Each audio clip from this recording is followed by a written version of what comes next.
Hello అండి, welcome back to cook with Swathi channel. Today recipe అటుకుల mixture snack item అండి. అటుకుల్ని ఇలాగా పల్చటి అటుకులు తీసుకున్నాను. నేను పల్చటి అటుకుల్లో ఉన్న డస్ట్ అంతా ఇలా జల్లెడతో డ్రైన్ అవుట్ చేసేసి సపరేట్ చేసి పెట్టుకోండి. అండ్ స్టవ్ వెలిగించి ప్యాన్ పెట్టి దాంట్లోకి ఇలాగ ఫ్రై చేసుకోండి. సపరేట్గా పుట్నాలు తీసుకున్నానండి నేను. లైట్గా పుట్నాలు కూడా వేయండి, టేస్ట్ బాగుంటుంది.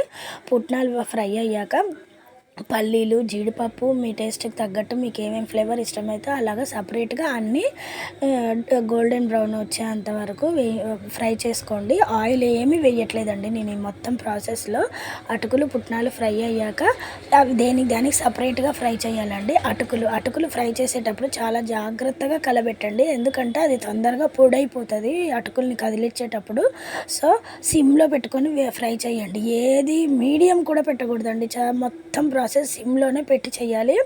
ఈ అటుకుల్ని జాగ్రత్తగా వేయించిన తర్వాత కారము, ఉప్పు, ఎల్లుల్లిపాయలు ఇలాగ దంచి వేస్తే ఆ ఎల్లిపాయ ఫ్లేవర్ అటుకులంతా పట్టి చాలా టేస్ట్ బాగుంటుంది. ఎల్లిపాయ ఫ్లేవర్ పిల్లలకు కూడా మంచిదండి. సో అన్నీ సపరేట్గా ఫ్రై చేసిన తర్వాత ఇలా పెద్ద ప్లేట్లో వేసుకొని అన్నీ కలపండి. మీకు లాస్ట్కి ఇష్టమైతే మేము జీడిపప్పు లేదు అందువల్ల సో ఎక్స్ట్రా టేస్ట్ కోసం బూందీ కలిపాము.